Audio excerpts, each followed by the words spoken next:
আল্লাহর পয়গম্বর চিন্তায় পড়ে গেলেন, কার আশ্রয় নিব, কে আমার আশ্রয় দিবে? যে কেউ আশ্রয় দিলে তো হবে না, নেতা সাইজের কেউ আশ্রয় দেওয়া লাগবে, যার প্রভাবের কারণে আমার উপর কেউ আক্রমণ করবে না। এই জন্য আল্লাহর পয়গম্বর সর্বপ্রথম সুহাইল ইবনে আমরের কাছে আশ্রয় চাইলেন। তিনি একজন নেতা, একটা গোত্রপতি। সুহাইল ইবনে আমরের কাছে আল্লাহর পয়গম্বর আশ্রয় চাইলেন, আমি আমার বাড়ি মক্কায় ঢুকতে চাই, আপনি কি আমার আশ্রয় দিবার পারেন? সুহাইল ইবনে আমর বললেন, মুহাম্মদ, আল্লাহ রসুল তো নিজে যায় নাই, যায়েদ ইবনে হারেসাকে পাঠিয়েছে, যাও আমার পক্ষ থেকে আমান চাও, সালামতি চাও, আশ্রয় চাও। যায়েদ ইবনে হারেসাকে সুহাইল ইবনে আমর বইলা দিল, মুহাম্মদ এমন ব্যক্তি যে আশ্রয় চাইলে আশ্রয় দিতে হয়, কিন্তু তারপরেও আমি মুহাম্মদকে আশ্রয় দিতে পারবো না। কেন পারবেন না? বলে যে কুরাইশদের সাথে, কাফেরদের সাথে আমার একটা চুক্তি আছে, আমার একটা চুক্তি আছে কাফেরদের সাথে, তাদের শত্রুকে আমি আশ্রয় দিব না, একটা চুক্তি আছে। ওই চুক্তি যতদিন থাকবে ততদিন পর্যন্ত চুক্তি ভঙ্গ করে মুহাম্মদকে আশ্রয় দেওয়া সম্ভব না। চিন্তা করছেন, এরা কাফের, কাফের হইল, এদের মধ্যে চুক্তি রক্ষা করার যে একটা গুরুত্ব, ওয়াদা রক্ষা করার যে একটা গুরুত্ব, অঙ্গীকার রক্ষা করার যে একটা গুরুত্ব, এদের মধ্যে কি পরিমাণ ছিল চিন্তা করেন। আর এখন মুসলমানই তো কারোর সাথে অঙ্গীকার করলে রক্ষা করে না, ওয়াদা করলে রক্ষা করে না। ঠিক না? ঠিক বলেন। সুহাইল ইবনে আমর বললেন, মুহাম্মদ এমন ব্যক্তি যে আশ্রয় চাইলে আশ্রয় দিতে হয়, দেওয়া যায়, কিন্তু মুহাম্মদের শত্রুদের সাথে আমার একটা চুক্তি আছে, চুক্তির কারণে মুহাম্মদকে আমি আশ্রয় দিতে পারি না। যায়েদ ইবনে হারেসা যখন রাসূলকে সেই কথা শুনাইছেন, রাসূল তো আশায় ছিলেন হয়তোবা সুহাইল ইবনে আমর আমাকে আশ্রয় দিবে, এই সংবাদ আমার কাছে আসবে। যখন এসে শুনাইছে রাসূল আশ্রয় দেয় না, রাসূলের মনটা কতটা কষ্ট পাইছে বুঝেন, রাসূল কতটা আঘাত পেয়েছেন। আল্লাহর পয়গম্বর যায়েদ ইবনে হারেসাকে বলেন, যাও, ওই যে আবুল বক্তারির কথা মনে আছে, যে আবু জাহেলের মাথায় ওটের হাড় দ্বারা আঘাত করে মাথা ফাটাইয়া রাসূলের কাছে, খাদিজার কাছে এক বস্তা খাদ্য পৌঁছানোর ব্যবস্থা করেছেন। আল্লাহর পয়গম্বর মনে করলেন তার তো একটু মানবতা আছে, তাহলে তার কাছে আশ্রয় চাই দেখি। যাও আবুল বক্তারির কাছে যাও, যে আমার জন্য আমান চাও, আশ্রয় চাও। আবুল বক্তারির কাছে যখন যায়েদ ইবনে হারেসা যায় বলে, মুহাম্মদ আপনার কাছে আশ্রয় চায়, আপনার আশ্রয় মক্কায় ঢুকতে চায়। আবুল বক্তারি একই কথা বলছেন, আমার সাথে কুরাইশদের সাথে একটা অঙ্গীকার আছে, কখনো তাদের শত্রুদের সাথে আমি হাত মিলাবো না। অতএব এই চুক্তি যতদিন চুক্তিতে আবদ্ধ থাকবো, চুক্তি ভঙ্গ কইরা মুনাফিকের পরিচয় দেয়া আমি মুহাম্মদকে আশ্রয় দিতে পারি না। তবে মুহাম্মদের জন্য আমার বড় মায়া হয়, মুহাম্মদের জন্য আমার বড় মায়া হয়, কিন্তু চুক্তি ভঙ্গ করে আমি আশ্রয় দিতে পারি না। দেখেন, চুক্তি, অঙ্গীকার এ রক্ষা করা এটা একটা গুরুত্বপূর্ণ বিষয়। যাই হোক, আল্লাহর পয়গম্বরের কাছে যখন যায়েদ ইবনে হারেসা আসছেন, রাসূল আবুল বক্তারি একই জবাব দিয়েছেন। আবুল বক্তারি বলেছেন, আপনি এমন ব্যক্তি যে আশ্রয় চাইলে আশ্রয় দিতে হয়, আপনার জন্য তার বড় মায়া হয়, মাগার তাদের সাথে তার অঙ্গীকার আছে, শত্রুর সাথে হাত মিলাবে না। আপনি যেহেতু কুরাইশদের শত্রুতে পরিণত হয়ে গেছেন, আপনারকে আশ্রয় দেয়া সে অঙ্গীকার ভঙ্গ করতে রাজি না। আল্লাহর পয়গম্বর আরেকটা ব্যথা পাইলেন, আরেকটা কষ্ট পাইলেন। এইবার আল্লাহর পয়গম্বর মুতঈম ইবনে আদির কাছে পাঠাইছেন। তিনি আরবের আরেকটা সর্দার, আরবের একটা বড় গোত্রের সর্দার। কেমন গোত্র? যেই গোত্রের এলাকা ছাড়া, তাদের এলাকার রাস্তা ছাড়া কুরাইশরা না সিরিয়া যাইতে পারে, না ইরাক যাইতে পারে, কোথাও ব্যবসার জন্য যাইতে পারে না ওই এলাকার রাস্তা ছাড়া। এইরকম একটা এলাকার নেতা হলো মুতঈম ইবনে আদি। আল্লাহ রাসূল তার কাছে আশ্রয় চাইলেন লাস্ট তৃতীয়বার। যাও, যা বলো মুহাম্মদ আপনার কাছে আশ্রয় চায়। মুতঈম ইবনে আদির কাছে যখন আল্লাহর পয়গম্বরের পক্ষ থেকে যায়েদ ইবনে হারেসা আশ্রয় চাইলেন, মুহাম্মদ নিজের বাড়িতে ঢুকতে চায়, আপনার কাছে আশ্রয় চায়। আপনি আশ্রয় দিলে মুহাম্মদ তার বাড়িতে ঢুকবে, না হয় মুহাম্মদ তার বাড়িতে ঢুকার সাহস পায় না। মুতঈম ইবনে আদি চোখটা বন্ধ করলেন। মুতঈম ইবনে আদি একটু চিন্তা করলেন। মুতঈম ইবনে আদির দাদার, মুতঈম ইবনে আদির বাপের সাথে আল্লাহ রসুলের দাদার সাথে একটা বন্ধুত্ব ছিল, সুসম্পর্ক ছিল।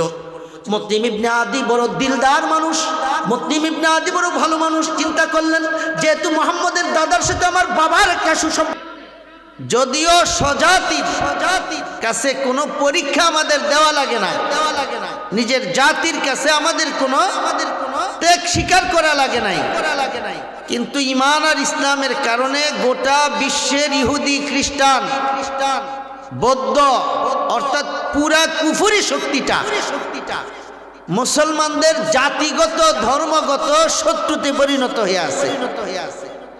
ইসলাম ধর্ম হওয়ার কারণে আমরা গোটা বিশ্বের আদিয়ানে বাতিল যত ধর্ম আছে ইসলাম ছাড়া সমস্ত ধর্ম যারা গুরু আমরা তাদের চক্ষুশূল, আমরা তাদের শত্রুতে পরিণত হয়েছি ঈমান আর ইসলামের কারণে। এবং গোটা বিশ্বের সমস্ত কুফরি শক্তিগুলি ঐক্যবদ্ধ এই কথার উপর যে মুসলমানদেরকে আল্লাহর জমিনে বাঁচতে দেওয়া যাবে না, থাকতে দেওয়া যাবে না। এটা দেখেন আপনি যে গোটা বিশ্বে বৌদ্ধ, হিন্দু, ইহুদি, খ্রিস্টান এরা ধরেন প্রসিদ্ধ বিধর্মী জাতি, এরা সব জায়গায় মুসলমানদের উপর নির্যাতন করতেছে। বারবার দিকে তাকায় দেখেন নির্যাতিত মুসলমানরা, কিন্তু নির্যাতন করে বৌদ্ধরা। কাশ্মীরে, ইন্ডিয়ায়, ভারতে নির্যাতিত সেই মুসলমানরাই, কিন্তু নির্যাতন করে হলো হিন্দুরা। ফিলিস্তিন দেখেন মজলুম, নির্যাতিত সেই একই মুসলমানরা, মার খায় একই মুসলমানরা, কিন্তু নির্যাতন যারা করে তাদের পরিচয় হলো ইহুদি। আপনি ইরাকে, আফগানিস্তানে বিজয়ের আগে মজলুম হইছে, নির্যাতিত হইছে মুসলমানরা, মায়ের মুসলমানরাই খাইছে, কিন্তু মায়ের যারা দিছে তাদের পরিচয় হলো খ্রিস্টান। তাহলে যারা আমাদেরকে মারতেছে, জুলুম করে আমাদের উপর, তাদের পরিচয় ভিন্ন ভিন্ন, কিন্তু মায়ের আমরা খাইতেছি যারা, তাদের পরিচয় একটা মুসলমান। সব জায়গায় আমরাই মার খেতেছি। যারা মারে কোথাও তাদের পরিচয় বৌদ্ধ, কোথাও তাদের পরিচয় হিন্দু, কোথাও তাদের পরিচয় কমিউনিস্ট, কোথাও তাদের পরিচয় ইহুদি, কোথাও তাদের পরিচয় খ্রিস্টান। এলে ফলাফল কি দাঁড়াইলো? ফলাফল দাঁড়াইলো হলো দুনিয়াতে যেখানেই মার খাবে, মায়ের মুসলমানরাই খাবে, আর মায়ের যারা দিবে তাদের পরিচয় ভিন্ন ভিন্ন হতে পারবে, অসুবিধা নাই, কিন্তু মায়ের মুসলমানদেরই খাইতে হবে। এমন একটা পরিস্থিতি যেন তৈরি হয়ে রয়েছে। কথাটা এরকম না, বিষয়টা এরকম না, মায়ের আমরা যেই দেই খাইতে হবে তোমাদের মুসলমানদের। এই হিন্দুরা মারলেও মুসলমানরাই খাইবা, বৌদ্ধরা যদি আমরা মারি মুসলমানরাই মারি খাইতে হবে, খ্রিস্টানরা যদি মারি তাইলে মায়ের মুসলমানরাই খাওয়া লাগবে। আমরা যারা মারমু আমাদের পরিচয় ভিন্ন ভিন্ন হতে পারবে, কিন্তু মায়ের তোমরা যারা খাইবা তোমাদের পরিচয় ভিন্ন ভিন্ন না, তোমরা যেখানেই মায়ের খাইবা মুসলমানরাই খাইতে হবে। যেন আমরা আসছি দুনিয়ায় হ্যাঁ মায়ের খাওয়ার লাগিয়া। অবস্থাটা এইরকম দাঁড়াইছে। এখন তারা আমাদেরকে মারার জন্য, জুলুম করার জন্য, দুনিয়া থেকে আমাদেরকে বিদায় করার জন্য তারা ঐক্যবদ্ধ হইয়া আছে। ভিন্ন ভিন্ন জাতি, পরিচয় ভিন্ন ভিন্ন, তাদের জায়গাও ভিন্ন ভিন্ন, কিন্তু এক জায়গায় এসে তারা ঐক্যবদ্ধ হয়ে গেছে যে মুসলমানদেরকে মারতে হবে। এই জায়গায় তারা কিন্তু সবাই এক। ঠিক না? ঠিক বলেন। তারা তাগো দেশ ভিন্ন ভিন্ন, তাদের ধর্ম ভিন্ন ভিন্ন, কিন্তু মুসলমানদেরকে মারতে হবে আল্লাহর জমিনে, তাদেরকে বাঁচতে দেওয়া যাবে না, থাকতে দেওয়া যাবে না। এই কথার উপরে তারা কিন্তু ঐক্যবদ্ধ হয়ে গেছে। ঠিক না ঠিক বলেন? কিন্তু আমরা যারা মায়ের খাই বাঁচার জন্য, মায়ের থেকে বাঁচার জন্য নিজেদের ইজ্জত, রক্ত, জীবন, সম্মান, আমাদের নারীদের সম্ভ্রম হেফাজত করার জন্য, আল্লাহর জমিনে আল্লাহর দিনকে বিজয়ী করার জন্য আমরা কিন্তু এখনো ঐক্যবদ্ধ হতে পারি নাই। ঠিক না ঠিক বলেন? আমরা ঐক্যবদ্ধ হতে পারি নাই। ওরা ঠিক ঐক্যবদ্ধ হয়ে গেছে মারার জন্য, আমরা মার খাওয়া শুরু হয়ে গেছে অলরেডি, এরপরেও বাঁচার জন্য আমাদের কিন্তু ঐক্যবদ্ধ নাই, আমরা ঐক্য হতে পারি না। তো যতদিন আমরা এ মায়ের থেকে বাঁচার জন্য, মায়ের না খাওয়ার জন্য আমরা দুনিয়াতে প্রভাব সৃষ্টি করে প্রভাব নিয়ে থাকার জন্য আশিদ্দাউ আলাল কুফফার রুহামাউ বাইনাহুম, এই আয়াতের মেজদাক হইয়া থাকার জন্য যতদিন পর্যন্ত আমরা ঐক্যবদ্ধ হতে পারবো না ততদিন পর্যন্ত মায়ের আমগো খাওয়াই লাগবে। ঠিক বলেন? এই জন্য আমাদের ঐক্যবদ্ধ হতে হবে যে আমরা আর মায়ের খাইতে পারবো না। এখন থেকে যে আমাদেরকে মারতে আসবে, যদি হাতে মারতে আসে তো হাত ভাঙ্গা ধরাই দেবো, যদি লাঠি দ্বারা মারতে আসে তো ওই লাঠিকে তার চাইতে ভয়ানক অস্ত্র বানাইয়া আমরা তাদের বিরুদ্ধেই সেই লাঠি ব্যবহার করব। যদি এই কথার উপর আমরা ঐক্যবদ্ধ হতে না পারি তাহলে মায়ের খাইতেই হবে, বাঁচার কোনো রাস্তা আমাদের নাই। ঠিক না ঠিক বলেন? এই জন্য আমাদেরকে ঐক্যবদ্ধ হইতে হবে। আমাদেরকে শপথ নিতে হবে যে আমরা আর মার খাইতে রাজি না, আমরা মার আর খাবো না। এখন থেকে যে আমাদেরকে মারতে আসবে তাদেরকে আমরা মেরে দিব। ঠিক না ঠিক বলেন? হ্যাঁ, আওয়াজতে বোঝা যায় এখন এই নিয়ত হয় নাই আপনাকে, আওয়াজে বোঝা যায় এই নিয়ত এখনো আসে নাই, এইরকম পরিকল্পনা এখনো আসে নাই। এইরকম পরিকল্পনা সাহাবায়ে কেরামের ছিল। এই জন্য সাহাবায়ে কেরাম দুনিয়াতে বাঁচছেন ইজ্জতের সাথে।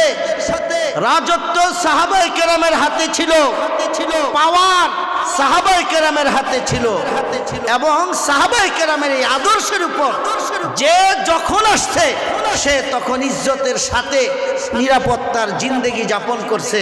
আর সাহাবায়ে কেরামের এই মস্তক থেকে যে যখন সরে গেছে সেই লাঞ্ছনার জীবন যাপন করতেছে। ঠিক না ঠিক বলেন? আমাদের বর্তমান হালে আফগানিস্তান,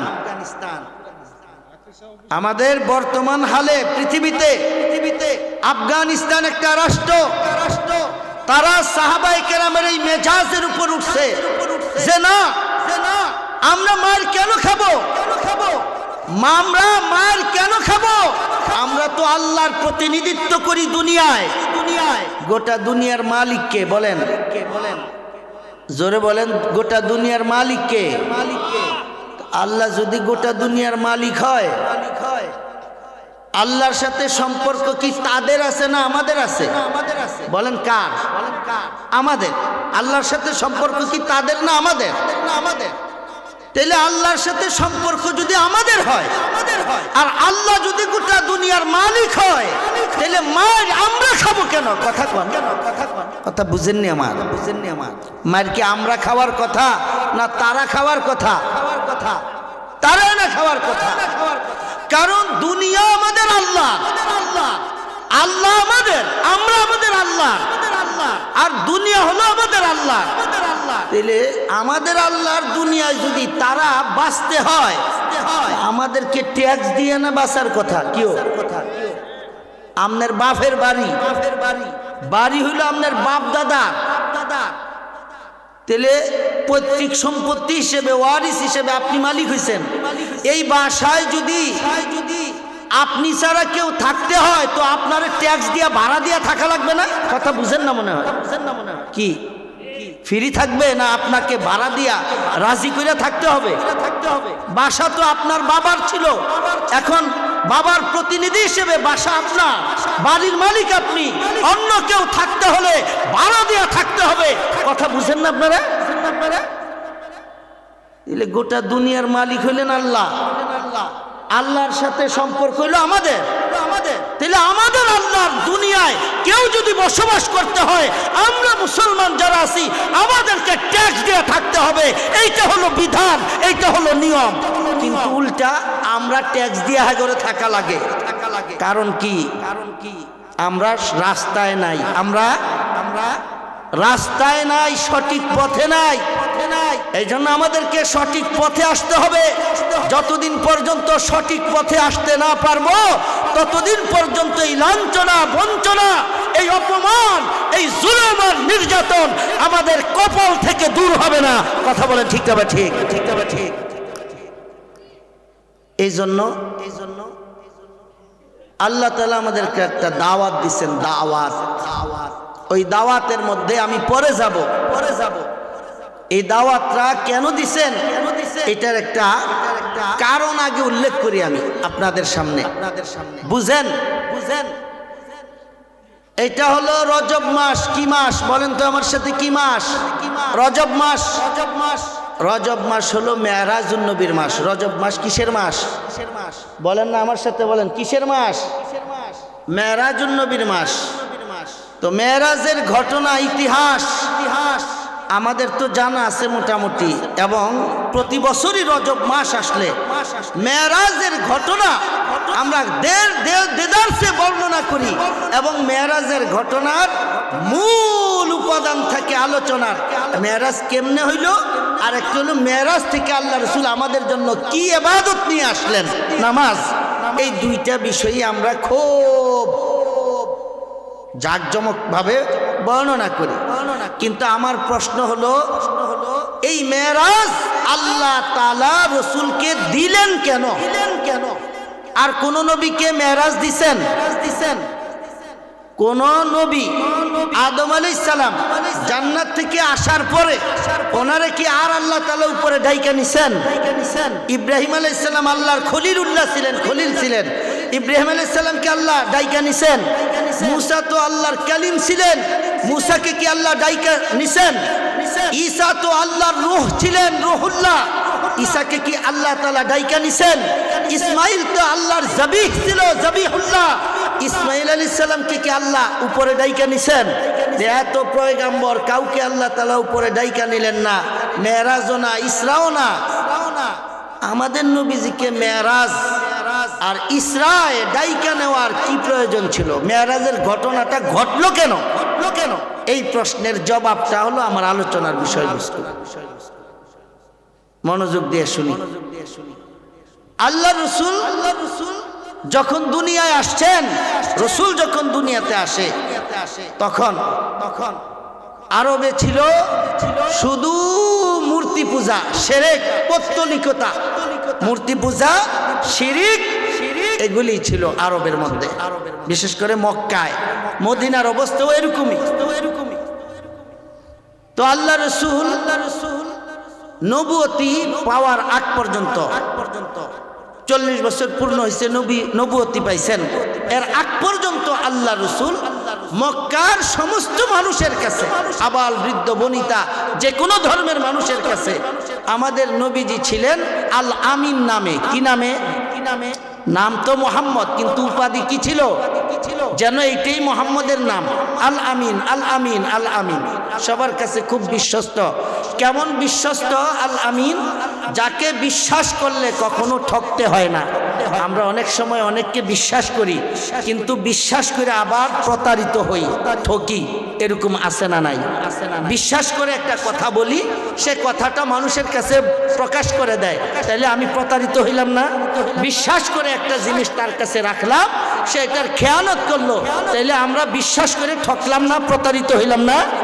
আল আমিন ওই বিশ্বস্তকে বলা হয়, যেই বিশ্বস্তকে বিশ্বাস করার পরে কোনোদিন ঠকতে হয় না, কোনোদিন প্রতারিত হইতে হয় না। আল্লাহু আকবার বলেন, আওয়াজ দিয়ে পড়েন আল্লাহু আকবার। আল্লাহ রসুলকে বিশ্বাস করে কেউ কোনোদিন ঠকছে? নবীজিকে বিশ্বাস করে কেউ কোনোদিন প্রতারিত হয়েছে? হয় নাই, কেউ প্রতারিত হয় না। আল আমিন, ওই বিশ্বস্ত, যাকে বিশ্বাস করলে ঠকতে হয় না, প্রতারিত হইতে হয় না। আচ্ছা, এটা সবার কাছে, সবার।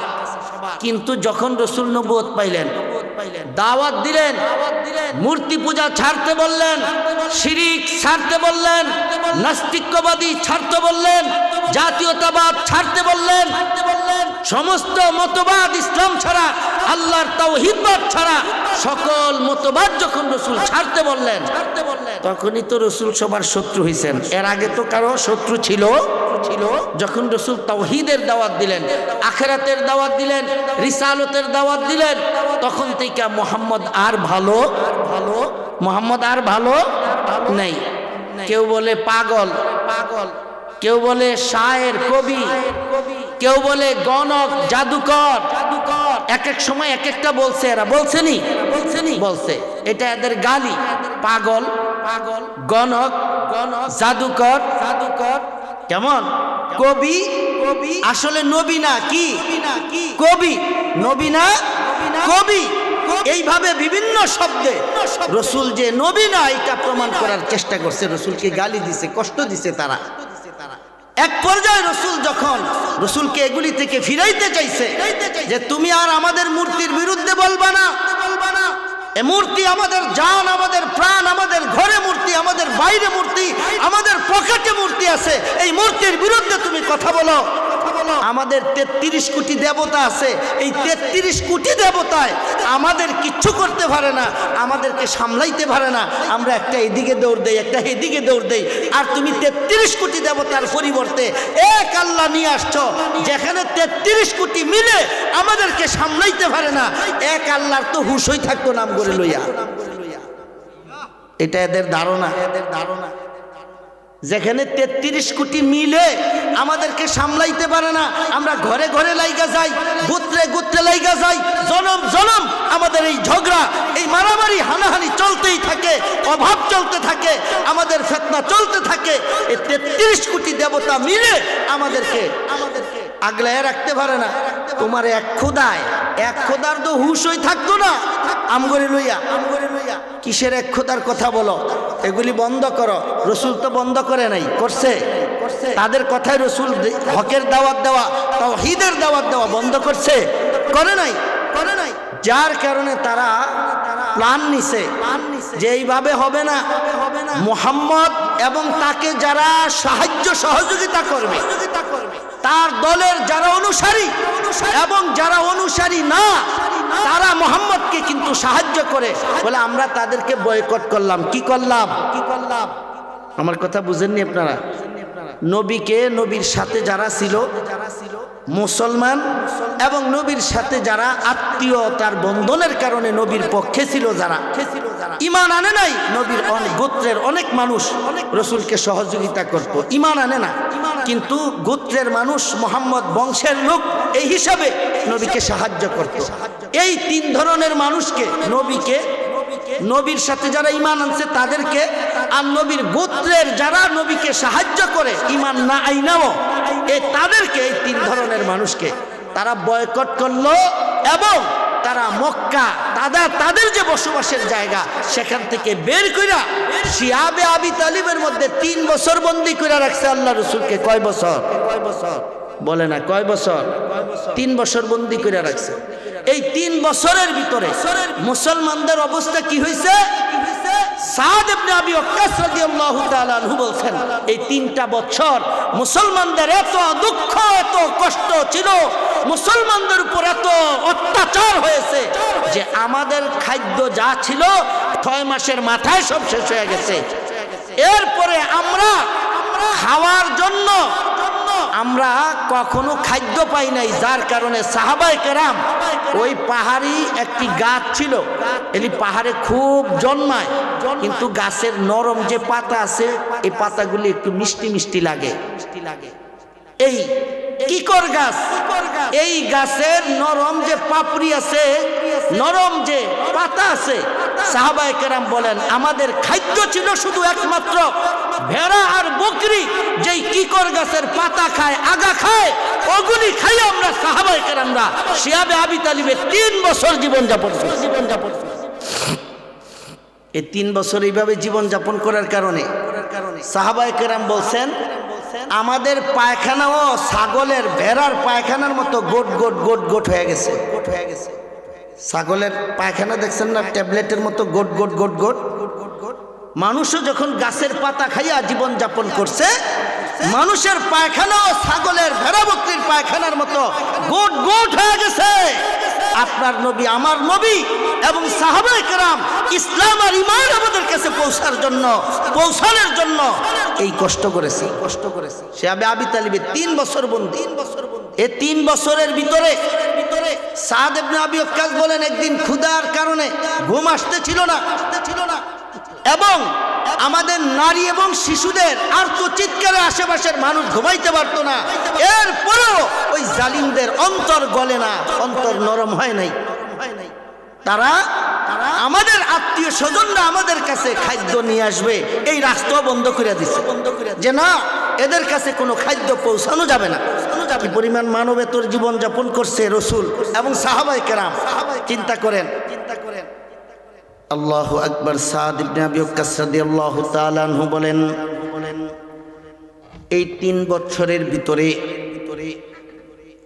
আমরা ক্ষুধায় এত কষ্ট পেয়েছি। সাদ ইবনে আবি ওয়াক্কাস বলেন একদিন ক্ষুধার কারণে আমার ঘুম ভেঙে যায়। হঠাৎ করে আমি ইস্তেঞ্জার হাজত হয়েছে, তো ইস্তেঞ্জা সারার জন্য পাহাড়ের নিচে চলে যাই। আসার সময় আমার পায়ের মধ্যে ভিজা কি যেন একটা লাগছে। অমনি ওইটা হাতে উঠাইয়া নাকের মধ্যে নিয়ে দেখলাম এটার থেকে চামড়ার দুর্গন্ধ আসতেছে, চামড়ার দুর্গন্ধ। তিনি বলেন আমি বুঝতে পারলাম এটা একটা কোনো কিছুর চামড়া হবে যা কাফেররা জবাই করে খাওয়ার পরে ফেলে দিছে। সাদ ইবনে আবি ওয়াক্কাস বলেন দীর্ঘদিন তো কোনো খাদ্য খাই না, গাছের পাপড়ি ছাড়া, পাতা ছাড়া, যার কারণে চামড়ার দুর্গন্ধ এটা নাকে আসার পরেও ওই চামড়াটা খাওয়ার ইচ্ছা যাচ্ছে। আমি ওইটাকে ভালোভাবে পানি দ্বারা ধৌত করে পাথরে পাথরে ঘষা দিয়া আগুন জ্বালাইয়া আগুনে পুইরা এরপরে এটারে পাউডার বানাইয়া পানির সাথে মিক্স করে এটা আমি খাইছি। সাদ ইবনে আবি ওয়াক্কাস বলেন পৃথিবীর মানুষ শোনো, আজও পর্যন্ত আমি সাদ ইবনে আবি ওয়াক্কাস বলতে পারি না ওইটা কিসের চামড়া ছিল, কি খেয়েছি। এই পরিমাণ মানবেতর জীবন যাপন সাহাবায়ে কেরাম করছেন। এবং সাদ ইবনে আবি ওয়াক্কাস বলেন যে ওই সময় মুসলমানরা এত বেশি কষ্ট করছে, আমাদের বহু শিশু আর নারী শুধু খাদ্যের অভাবে না খাইয়া ক্ষুধার কষ্ট নিয়ে মারা গেছে। চিন্তা করা যায়, ক্ষুধার কষ্টে মানুষ মারা যায়, অথচ তার আত্মীয় স্বজনরা খাইতেছে। আল্লাহ রাসূলের বিবি ছিল হযরত খাদিজা রাদিয়াল্লাহু তাআলা আনহা। উনি ছিলেন একটা ধনাঢ্য পরিবারের মেয়ে, ওনার নিজেরও তো ব্যবসা ছিল আপনারা জানেন। খাদিজা রাদিয়াল্লাহু তাআলা আনহা ইসলামের জন্য সব কিছু রাসূলের কাছে কুরবান করে দিয়েছে, দিয়ে এখন নিজের কাছে কিছু নাই। এখন তার ভাইয়ের ছেলে হাকিম ইবনে হিজাম ইসলাম ধর্ম গ্রহণ করে না। হাকিম ইবনে হিজাম ইসলাম ধর্ম গ্রহণ করে না, কিন্তু ফুফুর লাগিয়া তো মায়া লাগে, ফুফু ইসলাম ধর্ম গ্রহণ করছে। রাসূলের স্ত্রী কথা না কেলে ভালো। তো রাসূলের বিবি খাদিজা রাদিয়াল্লাহু তাআলা আনহার ভাইয়ের ছেলে হাকিম ইবনে হিজাম, সে রাতের বেলা একদিন নিজের ফুফুর জন্য কিছু খাদ্য নিয়ে আসতেছে। গোলামের মাথায় 1 বস্তা খাদ্য উঠাই দিয়া গোলামকে বলতেছে রাতের বেলা চল, দিনে নিলে তো ওরা দেখবে বাধা দিবে, তো রাতের বেলা নিয়ে চল। কিন্তু এই সন্ধ্যা হওয়ার সাথে সাথে নিয়ে রওনা দিছে। যেই পথে ওরা এই খাদ্য নিয়ে আসতেছে আল্লাহ রাসূলের কাছে, খাদিজা রাদিয়াল্লাহু তাআলা আনহার কাছে, ওই পথে কোত্থেকে যেন আবু জাহেল আবার এই পথেই বাড়ি ফিরতেছে। রাস্তায় দেখা হইছে, আবু জাহেল বলতেছে হাকিম ইবনে হিজাম, তুমি গোলামের মাথায় করে খাদ্যের বোঝা নিয়ে কোথায় যাও? হাকিম ইবনে হিজাম বলেন ওই যে শিহাবে আবি তালিবের ভিতরে তোমরা মুসলমানদেরকে বন্দী করে রাখছো, সেখানে আমার ফুফু আছে। আমার ফুফু রাতের বেলা আমার ফুফুর কান্নার কারণে আমার ঘুম আসে না, রাতের বেলা আমার ফুফুর চিৎকারের কারণে আমার ঘুম আসে না। আমি যখন খাবার খাই তো আমার চোখ দিয়ে পানি ঝরে, হায় রে আমার ফুফুও তো আমাদের পরিবারের একটা অংশ, যদিও কালিমা পুরা মুসলমান হয়ে গেছে। আজকে ইসলাম ধর্ম গ্রহণ করার কারণে, কালিমা পড়ার কারণে আমার ফুফুর উপর কত কষ্ট, আমার ফুফুর কত সম্পদ ছিল, আমার ফুফুর সম্পদ কত মানুষ খেয়েছে, কত মানুষকে আমার ফুফু সম্পদ দান করেছেন। আজ ইসলাম আর ইমানের কারণে আমার ফুফু না খায় কষ্ট পায়, কান্না করে, কান্নার আওয়াজ আমার কাছে আসে। আমি যখন খাবার খাই আর মজার মজার খাবার যখন আমার মুখে উঠাই, তখন ফুফুর কথা মনে হলে আর খাবারটা মুখে দিবার পারি না, ফুফুর কষ্টে। এই জন্য রাতের বেলা ফুফুর কারণে নিজে খাবার খেতে পারি না, ভাবলাম ফুফুরে আগে একটু খাবার দিয়ে আসি, তারপরে নিজে খাই। এই জন্য আমি আমার ফুফুর জন্য খাদ্য নিয়ে যাই। আবু জাহেল বলে, তুমি কি এটা জানো না, আমাদের একটা চুক্তি হয়েছে, মুহাম্মদ এবং তার অনুসারীরা শিয়াবে আবি তালিবে বন্দী থাকবে, তাদের কাছে কেউ আমরা খাদ্য পৌঁছাবো না, তাদের সাথে কোনো ধরনের লেনদেন আমরা করব না, তাদের সাথে কোনো আত্মীয়তার সম্পর্ক আমরা রাখবো না, একটা চুক্তি হয়েছে জানো না? এবং সেই চুক্তিনামা লিখিতভাবে কাবার ভিতরে ঝুলানো আছে, তুমি জানো না? হাকিম ইবনে হিজাম বলেন, জানি, কিন্তু আমার ফুফু যে রাতের বেলা কান্না করে, এই কান্নার আওয়াজ আমার কানে যখন আসে আমি ঘুমাইতেও পারি না, খাইতেও পারি না। অন্তত আমি তো বাঁচতে হবে খাইয়া, কিন্তু ফুফুর কারণে আমি তো খাইতে পারি না এবং আমি ঘুমাইতেও পারি না। এই জন্য আমি আমার ফুফুর জন্য খাদ্য নিয়ে যাই। পুইটা আস্তা আস্তা ভেড়া বকরি উট ভুনা করে খাইতেছে, আর মুসলিম জাতি সেখানে না খাইয়া মারা যায়, এদের কারোর হৃদয় গলে না। কথা কোন আছে না নাই? ঠিক না ঠিক বলেন না, কথা বুঝেন না আপনারা?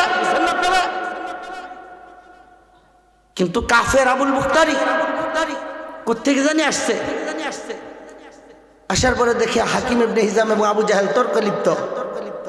আইসা বলছে, কি ব্যাপার তোমাদের এখানে রাতের বেলা কিসের তর্ক? হাকিম ইবনে হিজাম বলেন, ঘটনা হইল এই, ফুফুর জন্য খাদ্য নিয়ে যাই, আবু জাহেল খাদ্য নিয়ে যাবার দেয় না। এখন ফুফুর কান্নার কারণে আমার কষ্ট হয়, আমি খাবার খেতে পারি না। এই জন্য ফুফুর জন্য আমার নিজের খাদ্য নিজে বহন করে নিয়ে যাই, গোলামের মাথায় করে নিয়ে যাই। আবু জাহেল বলতেছে, সেখানে একটা শস্য দানও পচতে দিবে না। এবার আবুল মুখতারি আবু জাহেলকে উদ্দেশ্য করে বলতেছেন, তোমার নিজের ফুফু যদি সেখানে কষ্ট পাইতো, অবশ্যই তুমি হয়তো নিজে খাবার নিতে অথবা কোনো মানুষকে দিয়ে সেখানে খাদ্য পৌঁছে দিতা। হাকিম ইবনে হিজাম তো তোমার মতো আমার মতো একজন মানুষ, তার আপন ফুফু সেখানে কষ্ট পায়, তাইলে তুমি সেখানে খাদ্য পৌঁছাইতে কেন দিবা না? এটা বড় অন্যায়, তাকে খাদ্য নিয়ে যাবার দাও। আবুল মুখতারি বলতেছে, খাদ্য নিয়ে যেতে দাও। আবু জাহেল বলছে, তুমি কি চুক্তি ভুলে গেছো? আমাদের কুরাইশদের সমস্ত গোত্রের একটা চুক্তি হয়েছে, আমরা কুরাইশদের সাথে, মুহাম্মদ এবং তার বংশের সাথে, যাদেরকে শিয়াবে আবি তালিবে বন্দী করে রাখছি, তাদের সাথে আমাদের কোনো কথা নাই, কাজ নাই, কোনো লেনদেন নাই, কোনো আত্মীয়তার বন্ধনের পরিচয় নাই, কোনো সাহায্য সহযোগিতা আমরা তাদেরকে করবো না, একটা চুক্তি হয়েছে, তুমি কি চুক্তি ভুলে গেছো? আবুল মুখতারি বলেন, তোমার চুক্তি তোমার কাছে রাখো, আগে তার ফুফুর জন্য খাদ্য নিয়ে যাইতে দাও। আল্লাহু আকবার বলেন, আওয়াজ দিয়ে বলেন আল্লাহু আকবার। কিছু হৃদয়মান মানুষ তখনও ছিল, কাফেরদের মধ্যে তখন হৃদয় ছিল, হৃদয়। এখন মুসলমানদের মধ্যে সেই হৃদয় খুঁজে পাওয়া যায় না। ঠিক আছে, ঠিক বলেন, মুসলমানদের সেই হৃদয় নাই। যদি থাকতো তাহলে এত মানুষ সেখানে কষ্ট পাওয়ার পরে। শুনি বলে, আগে তার ফুফুর জন্য খাদ্য নিয়ে যেতে দাও। আবু জাহেল বলে, না, খাদ্য নিয়ে যাইতে দিব না আমি। বলে যে, না, কেন দিব না? দিতে হবে। বলে যে, না, আমি দিব না। না, দিতে হবে। পরে আবু জাহেল নেতা মানুষ তো, নেতার সাথে তর্ক করে। নেতাদের আবার মুখ বেশি ভালো থাকে না, ঠিক না? ঠিক। কথার আগে গালি চলে। হারাম খাইতে খাইতে আমাদের দেশের নেতারা, হারাম খাইতে খাইতে এদের মুখ কলব শব্দ নষ্ট হইয়া যায়, এরা খায়ও না পাক, এদের মুখ থেকে বেরও হয় না পাক। ঠিক না? ঠিক বলে। তো আবু জাহেল তো নেতা মানুষ, নেতাদের একটু অহংকার বেশি হয়, বাপ সাপ বেশি থাকে। আমার সাথে তর্ক দিছে, মা নিয়া গালি, মা বাপ তুইলা আবুল বক্তারিকে গালি দিছে, গালি গালি। আল্লাহু আকবার। আবুল বক্তারি ও আবু জাহেলের মতো আরেকজন নেতা, মাগার আবু জাহেল ভাইরাল, কিন্তু আবুল বক্তারি অতটা ভাইরাল না। ভাইরাল বুঝেননি? হ্যাঁ, এলেম নাই কালাম নাই, এলেম নাই কালাম নাই, মূল্য না মৌলবী না, মাদ্রাসায় কিছুদিন আইসে গেছে, কণ্ঠ ভালো, কণ্ঠের জোরে ভাইরাল হয়ে গেছে, মালা বক্তা, বসলে লোকের অভাব হয় না। আর আপনাদের এলাকার সবচেয়ে বড় মাদ্রাসা মুহাদ্দিস শাইখুল হাদিস না বসাই দেন, 10 জন মানুষের সামনে বসতে চায় না। আছে না নাই? আছে না নাই? এগুলো ভাইরাল। আবুল বক্তারিও নেতা কম না, নেতা বড়, কিন্তু আবু জাহেলের মতো এত ভাইরাল হয় না, এই জন্য হ্যার নামটা এতটা আসে নাই, এত চিনে না মানুষ। আবুল বক্তারি বলে, আমারে গালি দিছ, তোমার মা বাবা তোমারে গালি শিক্ষা দিছে দেখে আমারে গালি দিছ, আমার মা বাবা আমারে গালি শিক্ষা দেয় নাই, আমি তোমাকে গালি দিতে পারবো না, তবে আমারও যে গালি দিছ আমি তোমারে এমনিও ছাইরা দেবো না। আল্লাহু আকবার। আমারে গালি দিছ, আমি তোমার অত সহজে ছাইরা দেবো না, যদিও তোমারে গালির বদলায় গালি আমি দিব। আশেপাশে তাকায় দেখে একটা উটের হাড় পুড়ে গেছে, উটের হাড়টাই না আবু জাহেলের মাথায় আবুল বক্তারি আস্তে না জোরে একটা বাড়ি দিছে, আবু জাহেলের মাথায় জোরে বাড়ি লাইগা মাথা ফাইটা জায়গায় রক্ত ঝরা শুরু হয়ে গেছে। আল্লাহু আকবার বলেন বলেন বলেন। নেতা মানুষ মাইর খেয়েছে, গায়ে তো খুব লাগছে, বুঝছে এখানে থাকলে মাইর আরো খাওয়া লাগতে পারে, নিজের ইজ্জত বাঁচাই আবু জাহেল আর কত কথা না বইলা সোজা এখান থেকে চলে গেছে। আবুল বক্তারি হাকিম ইবনে হিজামকে বলে, তাড়াতাড়ি ফুফুর জন্য খাদ্য নিয়ে যাও। এইরকম কষ্ট দিছেন, এইরকম কষ্ট। যাই হোক, শিহাবে আবি তালিবের ভিতর থেকে আল্লাহর পয়গম্বর এবং ইমানদাররা আল্লাহর কুদরতে, আল্লাহ তাআলার অসীম রহমতে সেখান থেকে মুক্তি পেয়েছেন।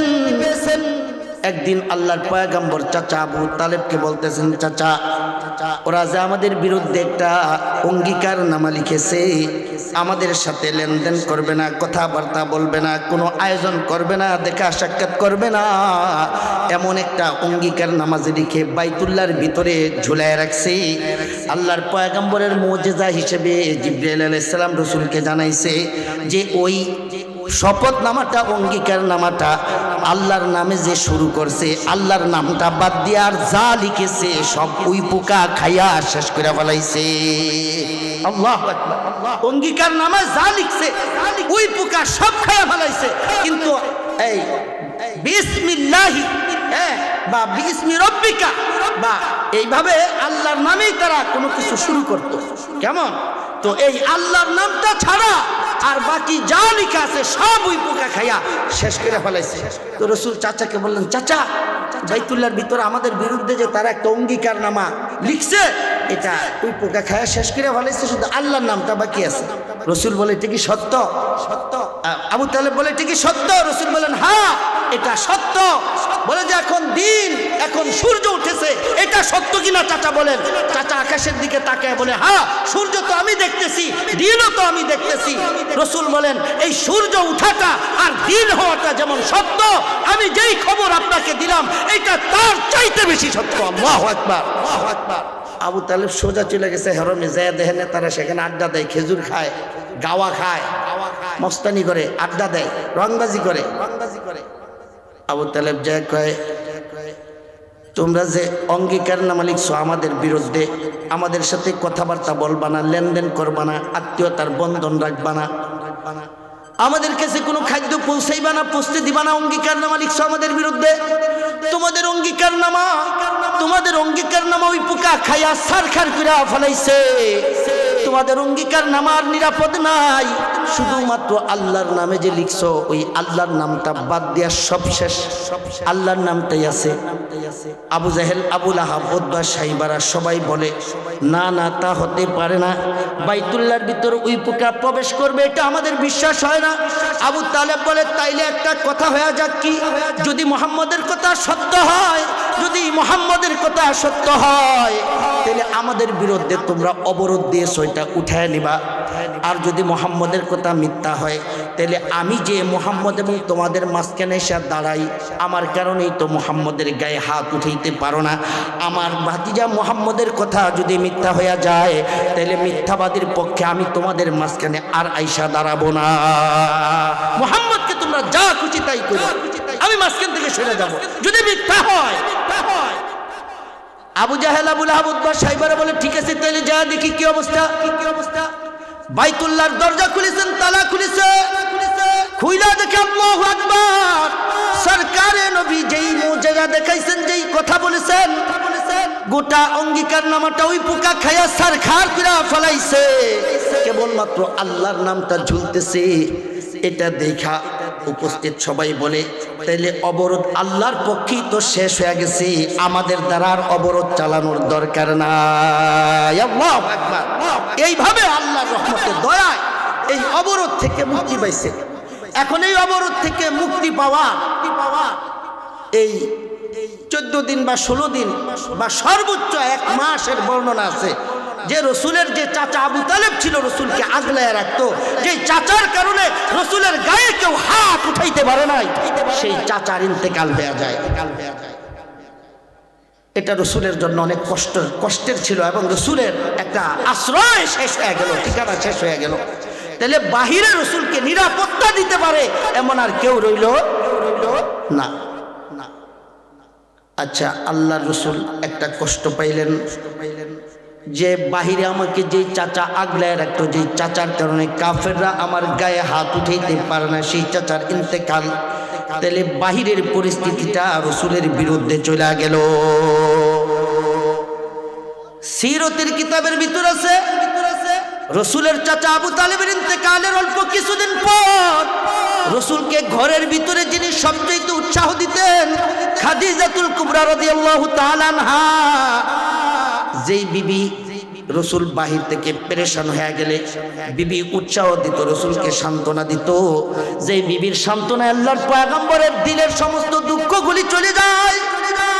আল্লাহর রসুলের চাচার ইন্তেকালের অল্প কিছুদিন পর রসুলের একমাত্র বিবি খাদিজাতুল কুবরা, যিনি রসুলকে ঘরে উৎসাহ দান করতেন, তারও ইন্তেকাল হয়ে যায়। এখন রসুলের বাহিরে তো কেউ নাই, ঘরেও আর কেউ নেই। একটা মানুষের যদি ঘরেও কেউ না থাকে, বাহিরেও যদি কেউ না থাকে, তাইলে লোকটার জন্য কতটা বিপজ্জনক, লোকটার কতটা আশ্রয়হীন হয়ে যায়। কেমন দেখেন, রসুলের বিরুদ্ধে গোটা মক্কা রসুলের বিরুদ্ধে পক্ষে ছিল সাহসিকতার সাথে দুইজন। বাহিরে আপন চাচা এও ইন্তেকাল করছে, শিহাবে আবি তালিব থেকে বের হওয়ার সাথে সাথে কয়েকদিনের মধ্যে। ঘরে গেলে যিনি সান্ত্বনা দিত, রসুলের সব দুঃখগুলি ভুলাইয়া দিতেন, যার সাহসিকতায় এবং যার উৎসাহে রসুল আবার নতুন করে জজ্বা পাইতেন, আবার নতুন করে উদ্যম পাইতেন, আবার দিনের দাওয়াত নিয়ে সকালে বের হইতেন, সেই বিবির ইন্তেকাল। রসুল দেখলেন এখন আমার বাইরেও কেউ নাই, ভিতরে কেউ নাই, অতএব মক্কায় আমার আর থাকার কোনো পরিবেশ নাই। আল্লাহ রসুল ওই মুহূর্তে তায়েফে সফর করছেন। কোথায়? তায়েফ চলে গেছে। 1 মাস ছিলেন। কয় মাস বলেন আমার সাথে? কয় মাস? 1 মাস ছিল সেখানে আল্লাহ রসুল, সাথে যায়েদ ইবনে হারেসা রাদিয়াল্লাহু তাআলা আনহু, এই দুইজন মানুষ তায়েফ গেছে রসুল যাইতে। এখন আপনারা এখানে কেউ আসেননি যারা হজ করতে গেছেন, হজ বা উমরায় গেছেন, কেউ আসেননি? হাত উঠানছে। এবং হজ উমরায় যাই আপনারা তায়েফ গেছেননি? তায়েফ কেউ গেছেননি? কেউ তায়েফ যান নাই? তায়েফ একজনে গেছে, আর কেউ তায়েফ যান না। না, মক্কা থেকে তায়েফ যাইতে শুধু যদি প্রাইভেট গাড়িতে যায়, প্রাইভেট গাড়ি, এখন তো আধুনিক রাস্তা হয়েছে, আধুনিক রাস্তা, এই আধুনিক রাস্তা হওয়ার পরও মক্কা থেকে তায়েফ যাইতে 3 ঘন্টা লাগে। আধুনিক রাস্তা হওয়ার পরে যেই গাড়ি আরবের গাড়ির মতো দ্রুতগামী গাড়ি আর পৃথিবীতে কোথাও চলে না। 3 ঘন্টা থেকে 4 ঘন্টা লাইগা যায় মক্কা থেকে তায়েফ, আধুনিক রাস্তা হওয়ার পরে। তাইলে আধুনিক রাস্তাঘাট হওয়ার পরে আর 1500 বছর আগে পাহাড়ি রাস্তা ঘুরে ঘুরে ঘুরে ঘুরে ঘুরে ঘুরে রসুলের 8 দিন লাগছে মক্কা থেকে তায়েফ হাইটা যেতে। কয়দিন? 8 দিন। 1 মাস ছিলেন, দাওয়াত দিছেন, একজনও দাওয়াত গ্রহণ করে নাই। আপনারা জানেন উল্টা রসুলের উপর এত নির্যাতন তারা করছে এবং তাদের বাচ্চাদেরকে রসুলের বিরুদ্ধে লেনায়ে দিছে যে তোমরা তাকে পাগল পাগল বলে তালি দিবা আর তোমাদের প্রত্যেকের হাত থেকে তোমরা পাথর নিয়ে তার উপর পাথর ছুড়বা। রসুলের উপর মুহাম্মদ আরবি সাল্লাল্লাহু আলাইহি ওয়াসাল্লাম যিনি মেরাজের মর্যাদা পাইছেন, তায়েফে যায় এতটুকু আশ্রয় তিনি পান নাই। রক্তাক্ত করছে তারা, পাগল পাগল বলে তালি দিয়া রসুলকে নিয়ে তিরস্কার, পাথর ছুড়ছে, নিক্ষেপ করছে। যায়েদ ইবনে হারেসা যেই দিক থেকে পাথর আসে ওই দিকে উনি যায় যাতে পাথরটা ওনার গায়ে লাগে। উনি কয়টা ফিরাবে? চতুর্দিক থেকে তো মারতেছে। এইভাবে তিনিও রক্তাক্ত হয়েছেন, রসুলও রক্তাক্ত হয়েছেন। এক পর্যায়ে রসুলের গা থেকে রক্ত ঝরতে ঝরতে রসুলের জুতা পায়ের সাথে লাইগা যায়, রক্ত ঝরতে ঝরতে। আল্লাহর পয়গম্বর দুর্বল হয়ে গেছেন। রক্ত ঝরার কারণে রসুল যখন দুর্বল হয়ে যান, এক পর্যায়ে রসুল বেহুশ হয়ে জমিনে পড়া যায়। রসুল যখন জমিন হয়ে বেহুশ হয়ে পড়া যায় তো মক্কার তায়েফের দুষ্ট পোলাগুলি আইসা রসুলকে আবার ধরছে, সাহায্য করার জন্য না, দরদ নিয়ে না, উপহাস করে আইসা রসুলের 2 বাহুর ভিতরে 4-5 জন করে ধরছে আর বলে মোহাম্মদ বৈশা গেলে কেন? দাঁড়াও। মোহাম্মদ বসলা কেন? দাঁড়াও। তোমার না বলে একজন মালিক আছে, তোমার না বলে একজন বাদশা আছে যিনি সবকিছু পারেন, সাহায্য করেন বিপদে। তোমার রব এখন কোথায়? তোমার আল্লাহ এখন কোথায়? তোমার আল্লাহর কোনো সাহায্য তো দেখি না। তো তুমি যে এক আল্লাহর দাওয়াত আমাদেরকে দাও, তোমার আল্লাহ এখন তোমার কাছেই তো আসে না, আমাদের কাছে কোত্থেকে আসবে? রসুলের সাথে মস্কারি টিস্কারি এবং রসুলকে বাহুর ভিতর ধরে জোর করে দাঁড় করাই দিছে। মোহাম্মদ দাঁড়াও। বসলা কেন? তুমি যে আল্লাহর দাওয়াত দিতে যাই আল্লাহর কথাগুলি বলতা, ওই আল্লাহর কথাগুলি আমাদেরকে আবার শোনাও। বৈশা গেলে কেন? দাঁড়াও। রসুল কি বৈশা গেছে না বেহুশ হয়ে পড়ে গেছে? রসুল কি বৈশা গেছিল না বেহুশ হয়ে পড়ে গেছিল?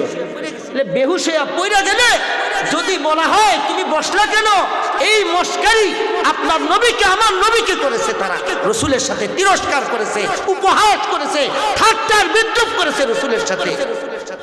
তো রসুলকে জোর করে দাঁড় করাই দিছে, এরপরে ছাইরা দিছে। তো রসুল তো দাঁড়ায় নাই, জোর করে দাঁড় করাইছে, ছাইরা দিছে আর আবার দপাস করে পড়ে গেছে মাটি। একটা বেহুশ মানুষকে যদি জোর করে কেউ ধরায়, অসুস্থ মানুষ যে দাঁড়াইতে পারে না, তার জোর করে দাঁড় করে যদি সবাই ছেড়ে দেয় একসাথে, তার কি অবস্থা হবে বলেন?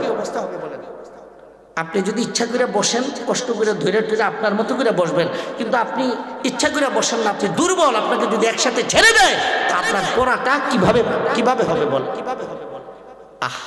এইভাবে রসুলকে কষ্ট দিচ্ছে। যাই হোক, রসুল সেখান থেকে বড় কষ্ট পাইয়া, বড় মাজলুম হইয়া এরপরে রসুল আবার মক্কার দিকে ফিরতেছে। এই এত কষ্টের পরে রক্তাক্ত হইয়া এলে 8 দিন লাগায়া গেছে। এখন তো অসুস্থ, রক্ত ঝরে, কেমন আহত। এখন কয়দিন লাগছে আবার আসতে? একটু হিসাব করেন, নিজে নিজে কল্পনা করেন। এই হাঁটা হাইটা কয়েকদিন লাগায়া রসুল এখন মক্কায় ঢুকবে। এখন রসুল যে মক্কায় ঢুকবে, 1 মাস সেখানে ছিল, যাইতে 8 দিন, আসতে আরো বেশি। এতদিন পরে যে রসুল আসবে, গেলে যদি ওরা রসুলকে আরো মারে, আবু জাহেল, আবু লাহাব, উতবা, সাইবারা, উবাই ইবনে খালফরা আরো যদি মারে, এখন রসুল নিয়ত করছেন যে যাই হোক আমি কারো না কারো আশ্রয় নিয়ে যাই। আমারে কেউ যদি আশ্রয় দেয়, এলাকার নেতা, যে আমি মোহাম্মদকে আশ্রয় দিলাম, তাহলে তো আমার উপর আর কেউ হাত উঠাবে। এটা একটা জাহিলি যুগে এটা একটা প্রথা ছিল যে কেউ যদি কাউকে আশ্রয় দিত তাহলে তার উপর আর কেউ হামলা করতো। দুনিয়ার মালিক হইল আল্লাহ, আর আল্লাহর রসুল হাবিব, যিনি আল্লাহর দ্বীনের দাওয়াত দিতে যাইয়া মাজলুম হইছেন, রক্তাক্ত হইছেন, আহত হইছেন, তিনি কাফেরদের আশ্রয় নিয়ে মক্কায় ঢুকতে হবে। পরিস্থিতি কতটা জটিল ছিল চিন্তা করতে পারেন। আল্লাহর পয়গম্বর চিন্তায় পড়ে গেলেন, কার আশ্রয় নিব, কে আমার আশ্রয় দিবে? যে কেউ আশ্রয় দিলে তো হবে না, নেতা সাইজের কেউ আশ্রয় দেওয়া লাগবে, যার প্রভাবের কারণে আমার উপর কেউ আক্রমণ করবে না। এই জন্য আল্লাহর পয়গম্বর সর্বপ্রথম সুহাইল ইবনে আমরের কাছে আশ্রয় চাইলেন। তিনি একজন নেতা, একটা গোত্রপতি। সুহাইল ইবনে আমরের কাছে আল্লাহর পয়গম্বর আশ্রয় চাইলেন, আমি আমার বাড়ি মক্কায় ঢুকতে চাই, আপনি কি আমার আশ্রয় দিবার পারেন? সুহাইল ইবনে আমর বললেন, মুহাম্মদ, আল্লাহ রসুল তো নিজে যায় নাই, যায়েদ ইবনে হারেসাকে পাঠিয়েছে, যাও আমার পক্ষ থেকে আমান চাও, সালামতি চাও, আশ্রয় চাও। যায়েদ ইবনে হারেসাকে সুহাইল ইবনে আমর বইলা দিল, মুহাম্মদ এমন ব্যক্তি যে আশ্রয় চাইলে আশ্রয় দিতে হয়, কিন্তু তারপরেও আমি মুহাম্মদকে আশ্রয় দিতে পারবো না। কেন পারবেন না? বলে যে কুরাইশদের সাথে, কাফেরদের সাথে আমার একটা চুক্তি আছে, আমার একটা চুক্তি আছে কাফেরদের সাথে, তাদের শত্রুকে আমি আশ্রয় দিব না, একটা চুক্তি আছে। ওই চুক্তি যতদিন থাকবে ততদিন পর্যন্ত চুক্তি ভঙ্গ করে মুহাম্মদকে আশ্রয় দেওয়া সম্ভব না। চিন্তা করছেন, এরা কাফের, কাফের হইল, এদের মধ্যে চুক্তি রক্ষা করার যে একটা গুরুত্ব, ওয়াদা রক্ষা করার যে একটা গুরুত্ব, অঙ্গীকার রক্ষা করার যে একটা গুরুত্ব, এদের মধ্যে কি পরিমাণ ছিল চিন্তা করেন। আর এখন মুসলমানই তো কারোর সাথে অঙ্গীকার করলে রক্ষা করে না, ওয়াদা করলে রক্ষা করে না। ঠিক না ঠিক বলেন? সুহাইল ইবনে আমর বললেন, মুহাম্মদ এমন ব্যক্তি যে আশ্রয় চাইলে আশ্রয় দিতে হয়, দেওয়া যায়, কিন্তু মুহাম্মদের শত্রুদের সাথে আমার একটা চুক্তি আছে, চুক্তির কারণে মুহাম্মদকে আমি আশ্রয় দিতে পারি না। যায়েদ ইবনে হারেসা যখন রাসূলকে সেই কথা শুনাইছেন, রাসূল তো আশায় ছিলেন হয়তোবা সুহাইল ইবনে আমর আমাকে আশ্রয় দিবে, এই সংবাদ আমার কাছে আসবে। যখন এসে শুনাইছে রাসূল আশ্রয় দেয় না, রাসূলের মনটা কতটা কষ্ট পাইছে বুঝেন, রাসূল কতটা আঘাত পেয়েছেন। আল্লাহর পয়গম্বর যায়েদ ইবনে হারেসাকে বলেন, যাও ওই যে আবুল বক্তারির কথা মনে আছে, যে আবু জাহেলের মাথায় ওটের হাড় দ্বারা আঘাত করে মাথা ফাটাইয়া রাসূলের কাছে, খাদিজার কাছে এক বস্তা খাদ্য পৌঁছানোর ব্যবস্থা করেছেন। আল্লাহর পয়গম্বর মনে করলেন তার তো একটু মানবতা আছে, তাহলে তার কাছে আশ্রয় চাই দেখি। যাও আবুল বক্তারির কাছে যাও, যে আমার জন্য আমান চাও, আশ্রয় চাও। আবুল বক্তারির কাছে যখন যায়েদ ইবনে হারেসা যায় বলে, মুহাম্মদ আপনার কাছে আশ্রয় চায়, আপনার আশ্রয় মক্কায় ঢুকতে চায়। আবুল বক্তারি একই কথা বলছেন, আমার সাথে কুরাইশদের সাথে একটা অঙ্গীকার আছে, কখনো তাদের শত্রুদের সাথে আমি হাত মিলাবো না। অতএব এই চুক্তি যতদিন চুক্তিতে আবদ্ধ থাকবো, চুক্তি ভঙ্গ কইরা মুনাফিকের পরিচয় দেয়া আমি মুহাম্মদকে আশ্রয় দিতে পারি না। তবে মুহাম্মদের জন্য আমার বড় মায়া হয়, মুহাম্মদের জন্য আমার বড় মায়া হয়, কিন্তু চুক্তি ভঙ্গ করে আমি আশ্রয় দিতে পারি না। দেখেন, চুক্তি, অঙ্গীকার এ রক্ষা করা এটা একটা গুরুত্বপূর্ণ বিষয়। যাই হোক, আল্লাহর পয়গম্বরের কাছে যখন যায়েদ ইবনে হারেসা আসছেন, রাসূল আবুল বক্তারি একই জবাব দিয়েছেন।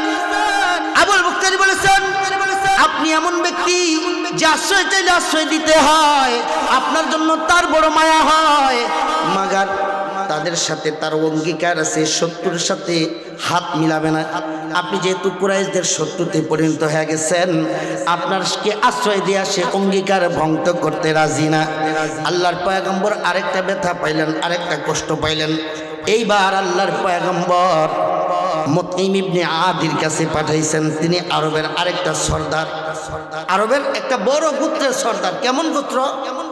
যেই গোত্রের এলাকা ছাড়া, তাদের এলাকার রাস্তা ছাড়া কুরাইশরা না সিরিয়া যাইতে পারে, না ইরাক যাইতে পারে, কোথাও ব্যবসার জন্য যাইতে পারে না ওই এলাকার রাস্তা ছাড়া।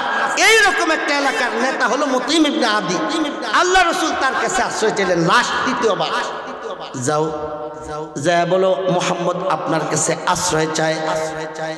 মুতঈম ইবনে আদির কাছে যখন আল্লাহর পয়গম্বরের পক্ষ থেকে যায়েদ ইবনে হারেসা আশ্রয় চাইলেন, মুহাম্মদ নিজের বাড়িতে ঢুকতে চায়, আপনার কাছে আশ্রয় চায়।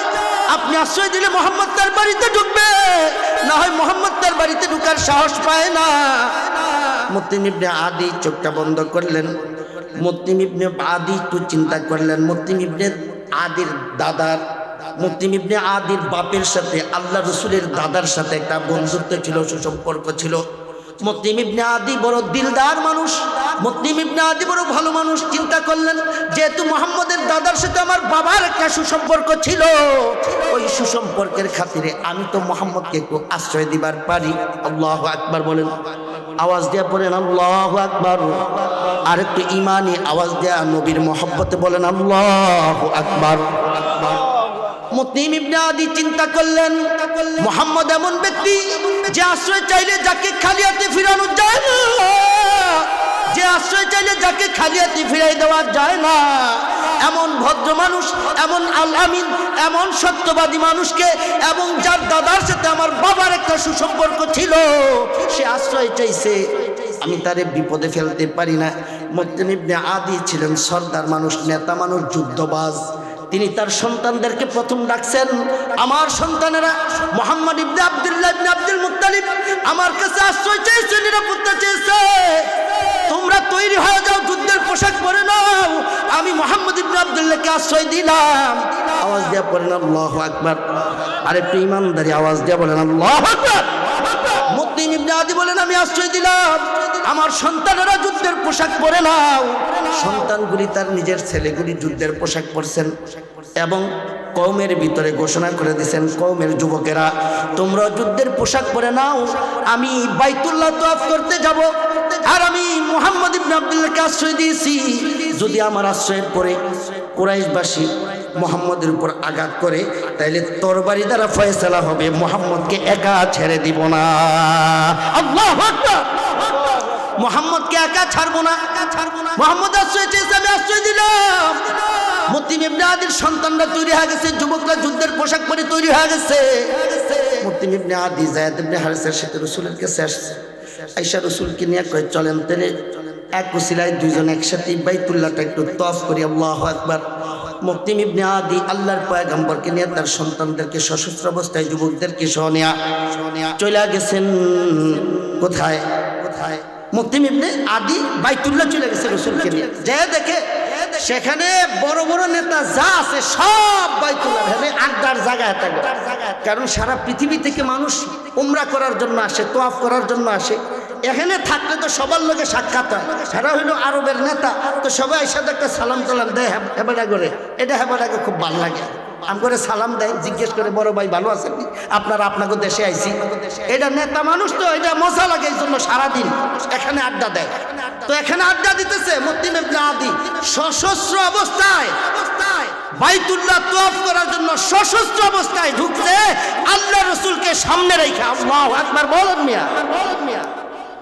তওয়াফ করতেছে রাসূল সামনে সামনে, পাশে মুতঈম ইবনে আদি, পিছনে তার সন্তানরা, এর পিছনে যুবকদের বিশাল একটা দল। বাইতুল্লাহ তওয়াফ করে শেষ হইছে। আল্লাহর পয়গম্বর তওয়াফ করার পর আল্লাহর কাছে হাত উঠে দোয়া করতেছেন। এমন সময় আবু জাহেল, আবু লাহাব, উতবা সাহেবরা দৌড়ে মুতঈম ইবনে আদির কাছে আসে। মুতঈম ইবনে আদি, আপনি তো একটা কাফেলার সরদার, আপনি কি মুহাম্মদকে আশ্রয় দিয়েছেন? মুতঈম ইবনে আদি বলেন, হ্যাঁ। ভালো করে শোনো, আমি মুহাম্মদ ইবনে আব্দুল্লাহরে আশ্রয় দিলাম। আমার আশ্রয় দেওয়ার পরে যদি তোমরা কেউ মুহাম্মদের দিকে তাকাও, তাহলে মনে রেখো তোমাদের ভিতরে আর আমার ভিতরে মাঝখানে থাকবে এই তরবারি, এই তরবারি দ্বারা আমি তার ফয়সালা করব, দ্বিতীয় কোনো পথ নাই। আল্লাহু আকবার। তরবারি দ্বারা ফয়সালা হবে। আবু জাহেল, আবু লাহাব বুঝে ফেলছে যদি মুতঈম ইবনে আদি বিগড়ে যায়, আমাদের সিরিয়ার সাথে শামের সাথে ব্যবসা বন্ধ হয়ে যাবে, আমাদের সফর বন্ধ হয়ে যাবে, কোনো কাফেলা আসবে না, কোনো কাফেলা যাইতে দিবে না। অতএব মুতঈম ইবনে আদির আশ্রয়কে অবজ্ঞা করা যায় না।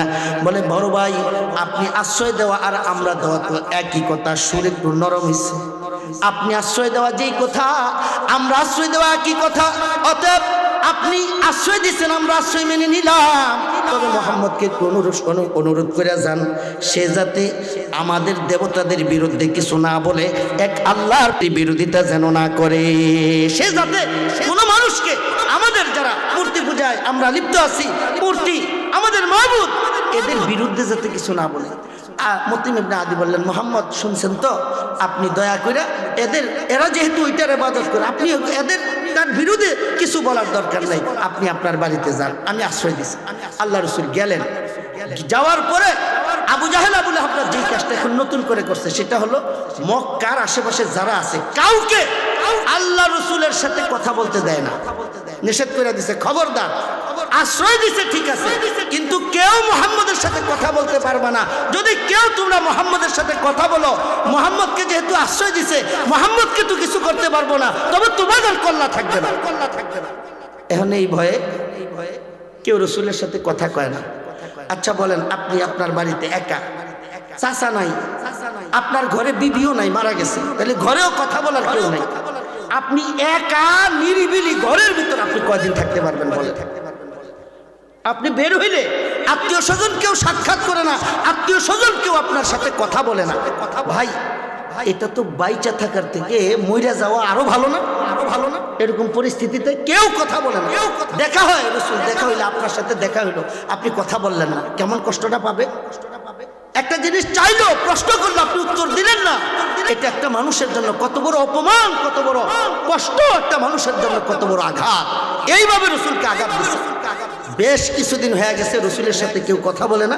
রসুল কারো কাছে গেল, দরজা বন্ধ করে দেও, কথা বলে না। আচ্ছা, রসুলের কি কষ্ট বলেন। এবার রসুল ঘরের ভিতর থেকে হাত উঠেছে মালিকের কাছে, মালিক, বাইরে আমার চাচা ছিল, আল্লাহ আমার চাচার ইন্তেকাল হয়ে গেছে, আপনি নিয়ে গেছেন, বাইরে আমার আশ্রয় শেষ। আল্লাহ ঘরের ভিতরে আমার বিবি ছিল, বিবি যে আমাকে বাহিরে পাহাড় সমান টেনশন নিয়ে, পাহাড় সমান পরিশ্রম নিয়ে আমি যদি ঘরের ভিতরে যাই, আমার বিবির একটা সান্ত্বনা, পাহাড় সমান সমস্ত টেনশন আমার দূর হয়ে যায়। আল্লাহ, চাচা মারা যাওয়ার পরে সেই বিবিকে আপনি নিয়ে গেছেন, এখন বাহিরেও কেউ নেই, ভিতরে কেউ নেই। আল্লাহ, সে এলাকাবাসী কেউ আমার সাথে একটা কথা বলতে চায় না। আমি যখন তাদের কাছে যাই তখনও তারা কথা বলে না, যখন আমার কাছে কেউ আসে তো আসতে দেয় না। আল্লাহ, আমার ঘরেও কেউ নাই, বাহিরেও কেউ নাই। আল্লাহ, এলাকাবাসী বলতে কেউ নাই, উপরে আপনি, নিচে আমি, মাঝখানে আমার আর কেউ নাই। আল্লাহ, রসুল যখন এইভাবে হাউ করে কান্না শুরু করে দিচ্ছে, লাগছে নি আল্লাহর কথা কয়, লাগছে নি আল্লাহর, এখানে লাগছে নি দোস্ত তো রসুলের যে এই পরিস্থিতি, কার কথা বলার কারণে? বলেন বলেন, আপনারা বুঝেন না মনে হয়, আপনাদের সমস্যা আছে নি কোনো? কথা বলেন না কেন? বলেন, রসুল কার পক্ষে কথা বলছেন এতদিন? কার ইবাদতের দাওয়াত দিচ্ছেন? কার তাওহীদের দাওয়াত দিচ্ছেন? কার? তাহলে আল্লাহর জন্য রসুলের, আল্লাহর বন্ধুর এই অবস্থা, আল্লাহ লাগবে না এটা ভাই? এবার বুঝেন মেরাজের ঘটনা কেন ঘটলো? প্রশ্ন ছিল আমার এটা, আমার প্রশ্ন ছিল কি, যে মেরাজের মাস, নামাজ হাদিয়া পাওয়ার মাস, নামাজ ফরজ হওয়ার মাস মেরাজ। প্রশ্ন ছিল যে মেরাজের ঘটনা তো আল্লাহ কোন নবীকে দেন নাই, রসুলকে কেন দিলেন? হ্যাঁ, মেরাজ রসুলকে কেন দিছেন শোনেন। আল্লাহ তাআলার কাছে যখন আল্লাহর পয়গম্বর হাউমাউ করে কান্না শুরু করে দিছেন, আল্লাহর কাছে যখন কান্নার আওয়াজ পৌঁছে গেছে, চোখের পানি পৌঁছে গেছে, আল্লাহ তাআলা বলেন, বন্ধু ঘরেও আপনার কেউ নাই, বাইরেও কেউ নাই, এলাকাবাসী থাই কেউ নাই, কথা বলে না, দুনিয়াতে আপনার আমি ছাড়া আর কেউ নাই।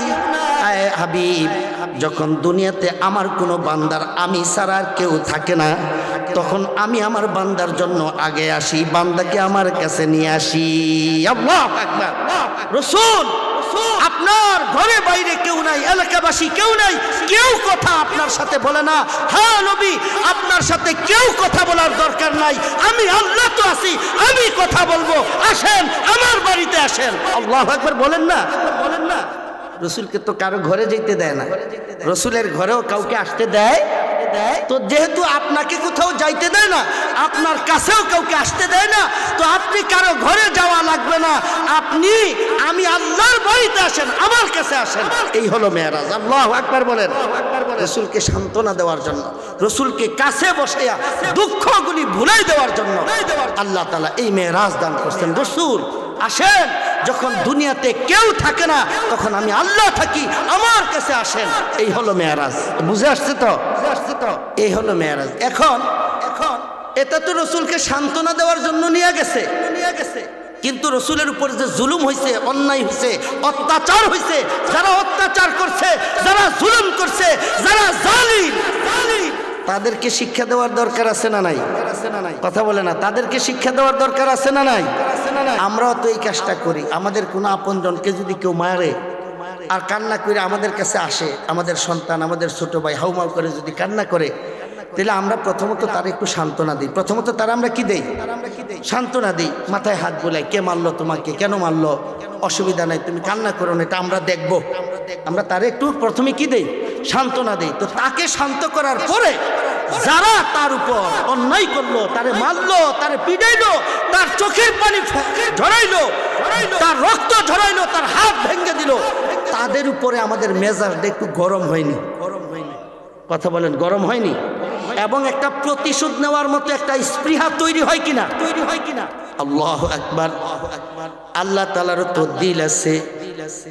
আল্লাহ রাব্বুল আলামিন যখন দেখলেন আমার দ্বীনের কারণে, আমার জমিনে আমার কোরআন, আমার ইসলামকে বিজয় করার কারণে আমার রাসূলের উপর, আমার হাবিবের উপর এত অত্যাচার, এত জুলুম, সুতরাং জালেমদেরকে তো একটু দেখে দেওয়া দরকার।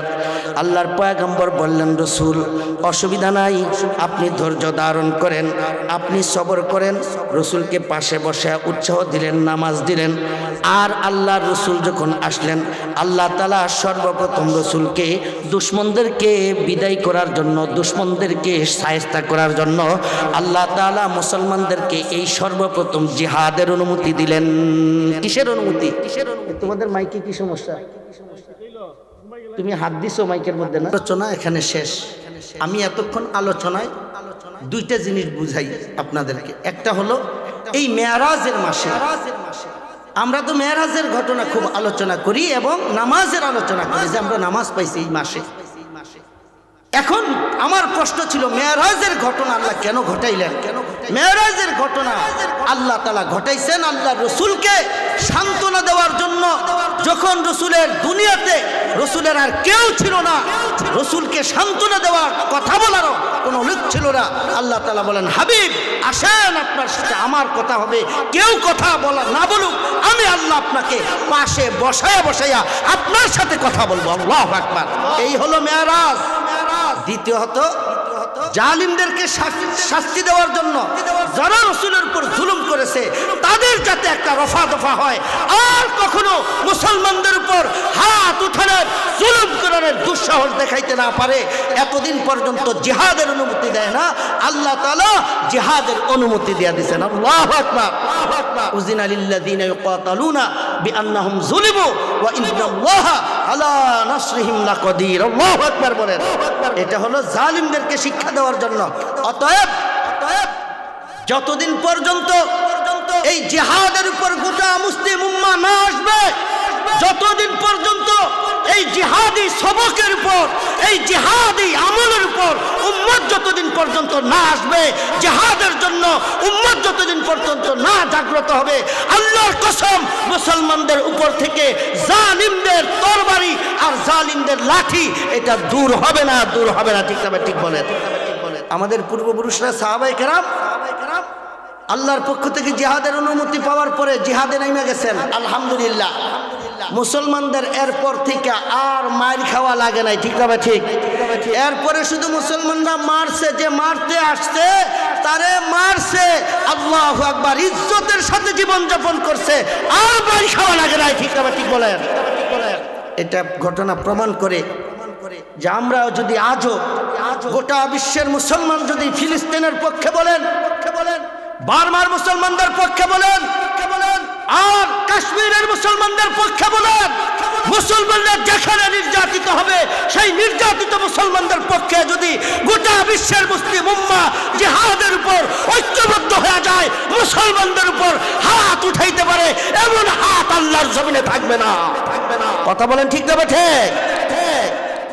অতএব আমরা যাতে জিহাদের জজবায় জজবায়িত হই, আমরা যাতে জিহাদকে সন্ত্রাস এটা না মনে করি, বরঞ্চ জিহাদ হলো আমাদের রক্ত, আমাদের জীবন, আমাদের ইসলাম, আমাদের ধর্ম, আমাদের কোরআন হেফাজত থাকার জন্য, আল্লাহর জমিনে আল্লাহর দ্বীন প্রতিষ্ঠার জন্য, আল্লাহর জমিনে আল্লাহর খেলাফত কায়েম হওয়ার জন্য একমাত্র পথ হলো আল জিহাদ ফি সাবিলিল্লাহ। ঠিক না? ঠিক বলেন, আল কিতাল ফি সাবিলিল্লাহ।